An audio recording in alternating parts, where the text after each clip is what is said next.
Nous devons tous prendre une décision. À qui dédierons-nous notre vie? Nous devons vivre pour Dieu et non pour nous-mêmes. Pensez-vous qu'en agissant ici, vous manquerez quelque chose? Ce n'est pas vrai. Vous ne manquerez de rien, car Dieu l'a promis, il est le berger, nous ne manquerons de rien. Ces enfants qui l'aiment ne manqueront jamais de rien.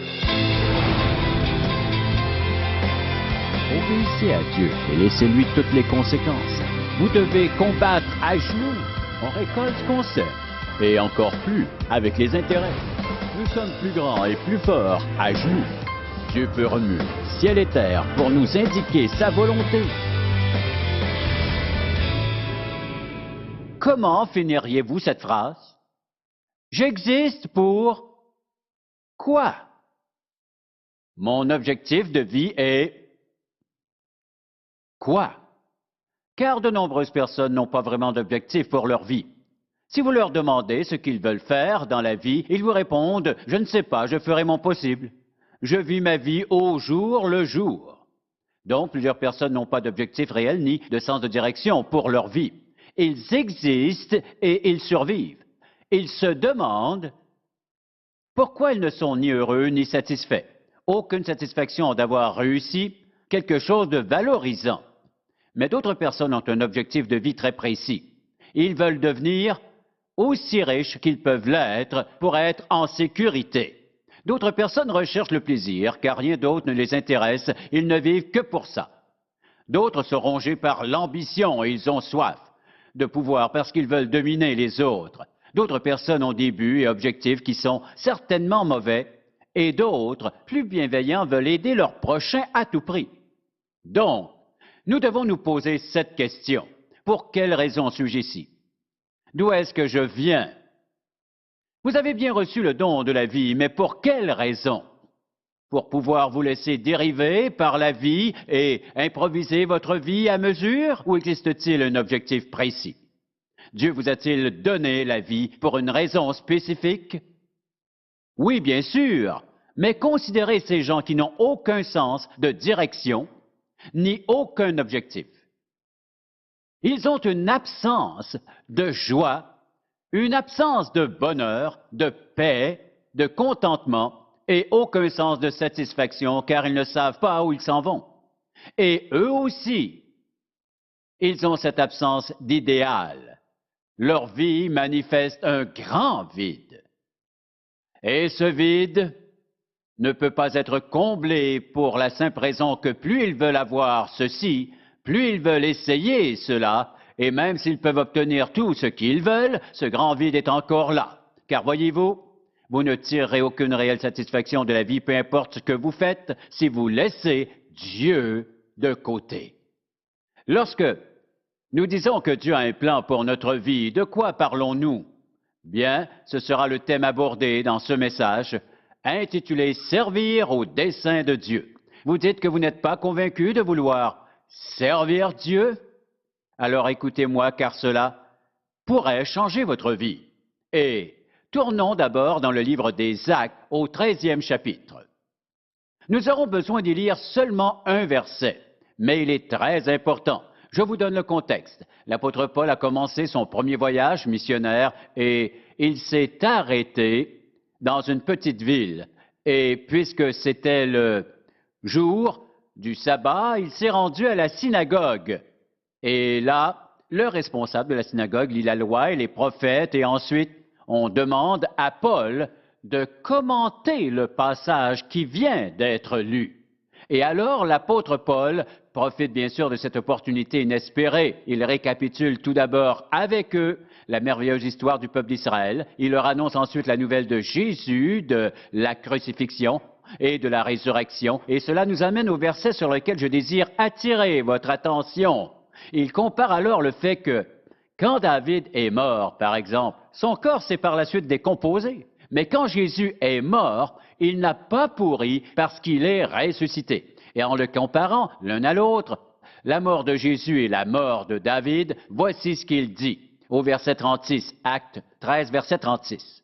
Écoutons l'apôtre. Or, David, après avoir en son temps servi au dessein de Dieu, est mort a été réuni à ses pairs et a vu la corruption.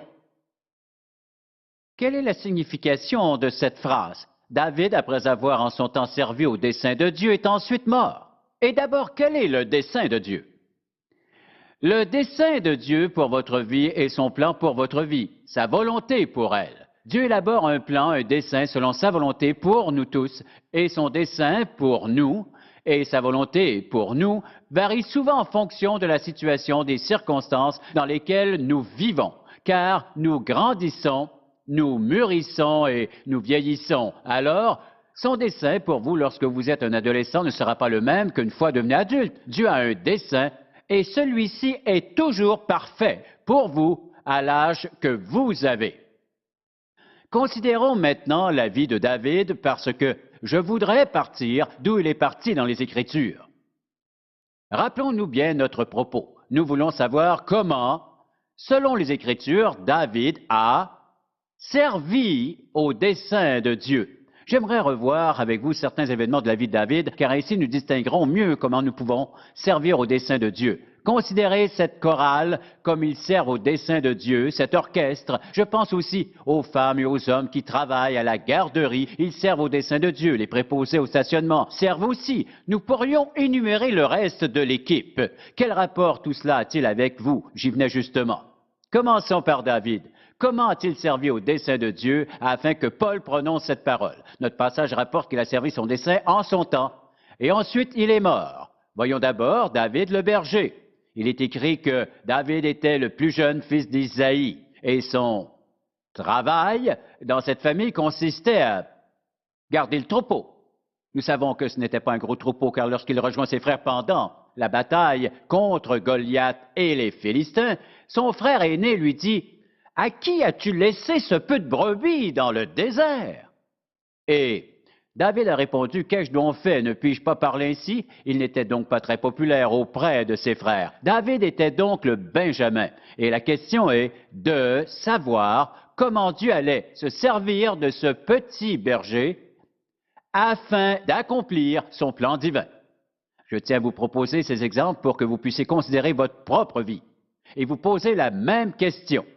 Donc, qu'est-ce que Dieu cherchait à faire? On se rappelle que David a reçu l'onction royale longtemps avant d'être roi et il a servi comme roi pendant 40 ans. Mais comme berger, comment pouvait-il servir au dessein de Dieu pour sa vie? Premièrement, il était soumis à son père. Il était prêt à obéir à son père pour comprendre le sens de l'autorité et combien il lui était nécessaire d'obéir à cette autorité parce qu'un jour, il deviendrait l'ultime autorité sur toute la nation d'Israël. À cette époque, la parole d'un roi devenait loi, il régnait sans partage. Et deuxièmement, comme berger, il devait protéger ses brebis. On se rappelle que lorsqu'il était berger, il a tué l'ours et le lion, et son travail consistait à garder ses brebis et d'en prendre soin. Qu'est-ce que Dieu faisait? Il se servait de David pour accomplir ses desseins alors qu'il n'était qu'un berger. David apprenait à être brave et à être fort. Il apprenait aussi à se battre et à triompher et à vaincre toutes ses peurs. Ce sont des qualités que tout bon chef doit savoir exercer. David servait au dessein de Dieu en tant que berger. Et vous devez tous bien comprendre que vous n'avez peut-être aucune idée du plan de Dieu pour vous. Vous pensez, je ne pourrai jamais faire tout ça. On ne limite pas Dieu. Si David avait dit, je n'ai pas le temps, il faut que je m'occupe de mes brebis, papa, envoie donc quelqu'un d'autre porter ses provisions, mes frères. David servait au dessein de Dieu en obéissant à son père dans les petites choses, si petites en fait que ses frères pensaient qu'il était sans importance. Mais le dessein de Dieu pour David était de le préparer à la royauté. Bien sûr, David lui-même n'avait aucune idée de ce qui l'attendait. David servait au dessein de Dieu d'une autre manière, car les Philistins haïssaient la nation d'Israël. Ils la harcelaient et ils menaçaient de l'attaquer, de la détruire. Nous connaissons tous cet épisode. Goliath arrive sur scène et lance un défi personnel à tous les soldats d'Israël. On se rappelle qu'il faisait presque 3 mètres de haut, qu'il avait un porteur d'armes et une épée, un javelot, une armure et un bouclier. Évidemment, personne ne se bouscule pour se battre avec lui, mais David veut relever le défi. Vous vous demandez peut-être comment David pouvait servir au dessein de Dieu en se battant avec Goliath, mais là n'est pas la véritable question.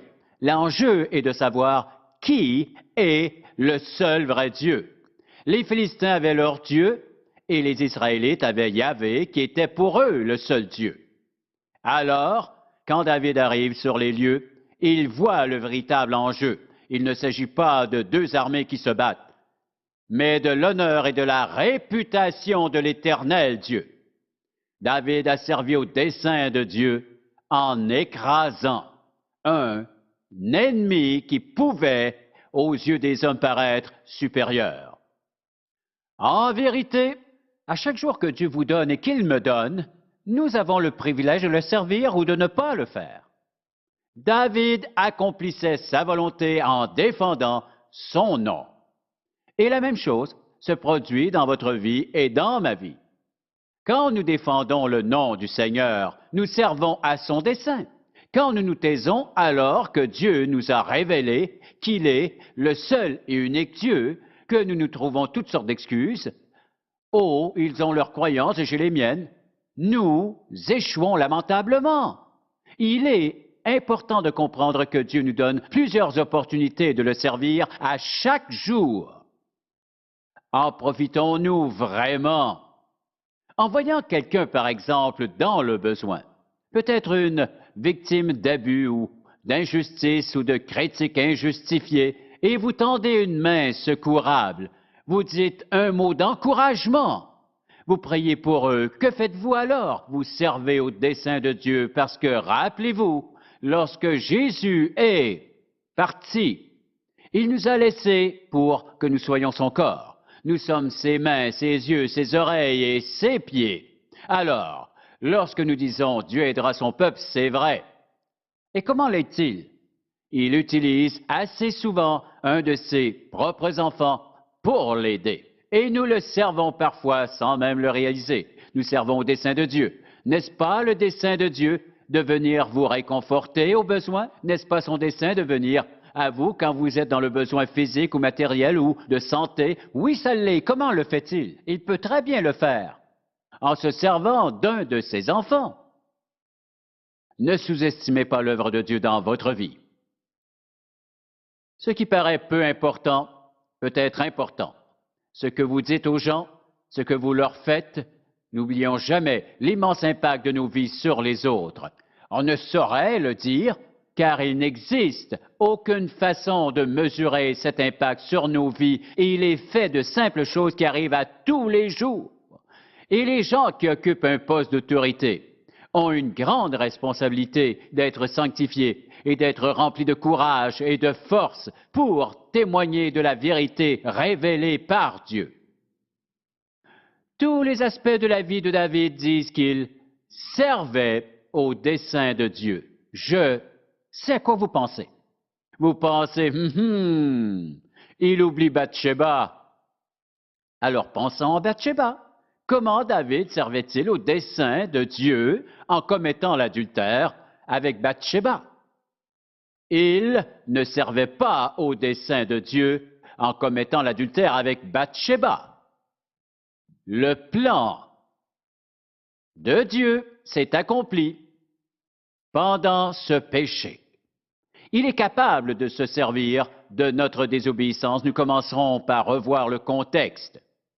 David était roi et les peuples étaient en guerre quand la température le permettait. La Bible rapporte qu'au temps où les rois se mettaient en campagne, David envoyait son général Joab, mais David, qui normalement les accompagnait, est resté à la maison. Il n'aurait pas dû se trouver là.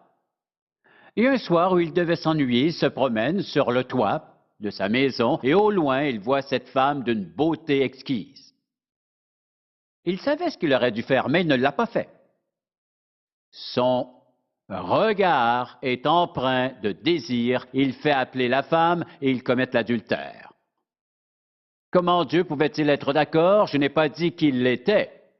Toutefois, Dieu s'est servi de cela pour accomplir son plan. Il arrive souvent que les gens nous écrivent pour nous demander conseil et les deux sujets les plus souvent mentionnés quand ils se demandent si Dieu peut leur pardonner sont premièrement l'adultère et deuxièmement le meurtre. Le meurtre vient après l'adultère probablement parce que plus de gens commettent des adultères que des meurtres. Mais je vais vous faire comprendre que des gens se demandent si Dieu peut leur pardonner leurs péchés. Donc, nous avons deux leçons ici. La première est, Dieu pardonne-t-il? Bien sûr, il pardonne. Est-ce que tout finit là? Oh non, non, non, mais nous n'aimons pas entendre la suite. Voici comment Dieu s'est servi de cela, mais rappelons-nous qu'il ne l'a jamais voulu. Il n'est pas la cause, mais Dieu est témoin de ce péché. Il voit ce qui se passe. Qu'arrive-t-il? David est coupable d'adultère, de mensonge et d'assassinat sur la personne d'Uri, le mari de Bathsheba. La vérité éclate au grand jour et toute la nation d'Israël est embarrassée par la conduite du roi. Nathan vient à lui et le confronte. Il se repent de son péché. Mais un enfant naît et meurt, et David est très affligé par cette perte. Ensuite, sa fille se fait violer. Un de ses fils viole sa fille. Absalom, son fils chéri, se rebelle, divise la nation et tente de remplacer son père. Considérez la vie de David et à partir de Bathsheba, vous allez voir une suite ininterrompue de troubles, peines, souffrances, conflits et autres choses pénibles dans la vie de cet homme dont Dieu disait « J'ai trouvé David, fils d'Isaïe, homme selon mon cœur, qui accomplira toutes mes volontés. » Il n'était pas parfait. Il pouvait pécher. Et il a péché contre Dieu d'une manière honteuse, qui a fait mal à la nation. Oui, c'est vrai. Dieu a-t-il pardonné? Certainement. Et il l'a utilisé, puisqu'il est revenu sur le trône, et pendant 40 ans, il a servi comme un roi toute la nation d'Israël. Qu'apprenons-nous ici? La leçon ici n'est pas simplement une question de pardon. Dieu s'est servi de cette expérience chez David pour faire quoi? Maintenant, des millénaires plus tard, vous et moi pouvons voir une limpide description biblique des conséquences du péché. Un sujet dont les gens ne veulent absolument pas entendre parler. On vit dans une société qui veut pouvoir pécher sans se soucier des conséquences. Et une des grandes caractéristiques chez David, j'en arrive à un point important, mais même si on peut en toute justice indiquer que David a commis l'adultère avec Bathsheba, c'est vrai. Qu'est-ce que Dieu a fait? Il a non seulement pardonné, il lui a rendu son trône, car il savait que David, malgré ses nombreux manquements, était un homme selon son cœur. Dieu savait-il toutes ces choses? Oui. Et cette déclaration est-elle vraie? Oui. Il n'était pas parfait, il péchait. Dieu a pardonné, mais par-dessus tout, Dieu a inscrit dans son éternelle parole qu'il y a des conséquences qui sont inévitables, inéluctables, lorsque nous vivons dans la désobéissance devant lui. Et ces conséquences dépendent de la nature du péché. David a commis cet horrible péché. Il a commis d'autres erreurs. Mais celle-ci se distingue des autres par sa gravité. Comment donc David a-t-il servi au dessein de Dieu? En fait, David n'a pas délibérément servi au dessein de Dieu, mais Dieu a utilisé cette expérience pour nous faire comprendre que même si David était un homme, selon son cœur, même si David a erré loin de sa volonté, Dieu le lui a pardonné. Toutefois, Même si Dieu aimait David, il a dû subir les conséquences de ce grave péché.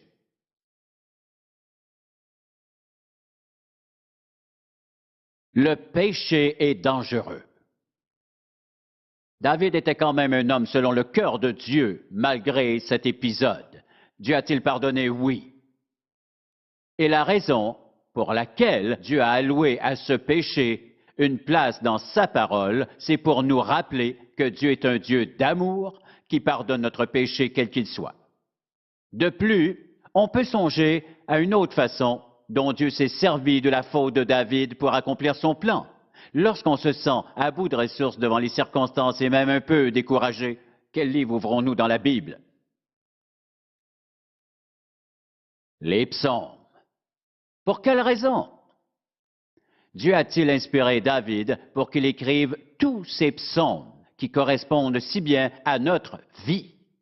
Je ne pense pas qu'une seule émotion soit absente du livre des psaumes. Elles sont toutes là. Qu'il s'agisse de jalousie, de haine, d'animosité, ou sous un autre registre, d'amour, de dévotion, elles sont toutes là. Quel était le but de Dieu en faisant ce travail?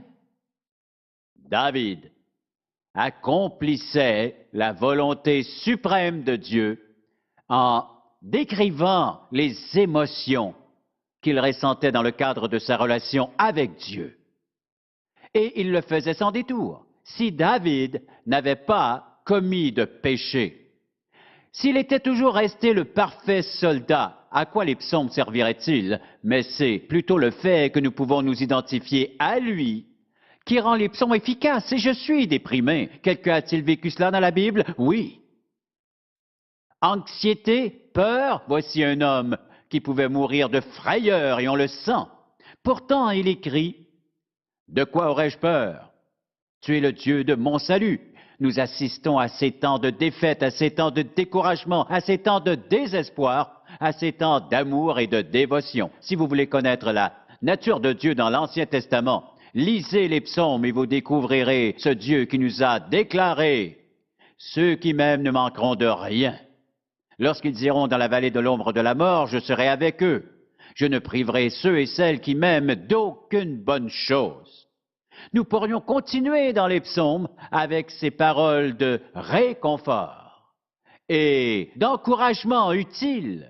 D'où cela vient-il? Cela vient d'une vie totalement brisée et broyée. Cela vient d'une vie qui a souffert la défaite, le désespoir, l'embarras et la honte, le péché et ses conséquences, mais aussi l'espoir, l'assurance, le pardon, l'amour, la foi et une joie restaurée. Voilà d'où cela vient. Une référence pour nous tous.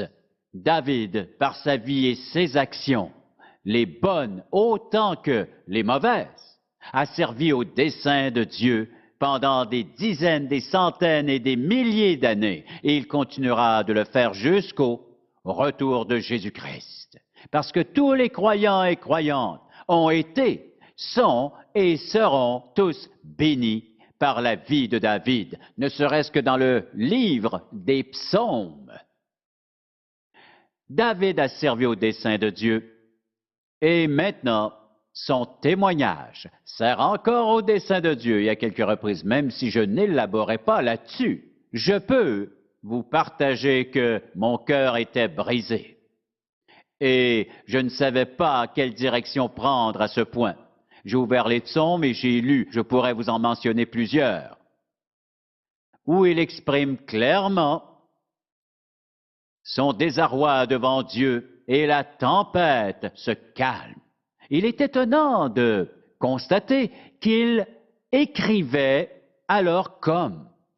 Il écrirait maintenant s'il devait vivre les mêmes situations et circonstances, car Dieu vous aime, il m'aime, et il aime tous ses enfants de la même manière à travers les siècles. Il a aimé son peuple en préservant le vivant témoignage de la relation de David avec Dieu que nous pouvons encore lire maintenant.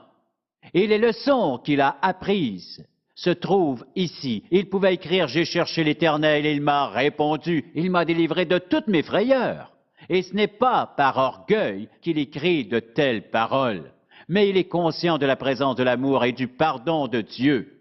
David a certainement servi au dessein de Dieu et en plus, il nous sert de modèle. À nous de l'utiliser. Il a servi en son temps. Aujourd'hui, c'est notre temps, notre vie, et c'est la seule vie dont nous disposons sur cette terre. La question est donc, comment Dieu accomplit-il son plan pour vous en ce temps dans votre vie? Mais si vous n'êtes même pas chrétien, quelle part avez-vous au dessein de Dieu? Chaque jour que vous vivez est une perte de temps. Et après avoir perdu tout votre temps, vous pensez que Dieu vous accueillera à bras ouverts dans son paradis? Allons donc. Chaque seconde que vous vivez est une seconde de moins. Toutes ces minutes perdues, toutes ces heures perdues, tous ces jours perdus, tous ces mois perdus, ces années perdues, vous devrez lui en rendre compte. Vous dites que vous avez le temps d'y penser? Savez-vous quand votre vie se terminera? Décidez maintenant pour qui vous voulez vivre. Si vous voulez vivre pour Dieu, que demande-t-il de vous? Si vous n'avez pas reçu Christ comme sauveur, il vous faut confesser vos péchés et reconnaître votre rébellion envers lui, lui soumettre votre vie et croire que sa mort sur la croix a entièrement payé la dette de votre péché. Demandez et recevez son pardon éternel et à partir du moment où vous l'avez reçu, avancez dans ses voies. Maintenant, vous qui êtes déjà chrétien et qui allez à l'Église depuis de nombreuses années, c'est la même question. Pour qui donc vivez-vous? Quel est votre but? Puis-je vous faire une suggestion? L'objectif de votre vie est de vivre de telle manière que cette vie produise un impact pour Dieu par vos actions, par votre attitude et votre labeur.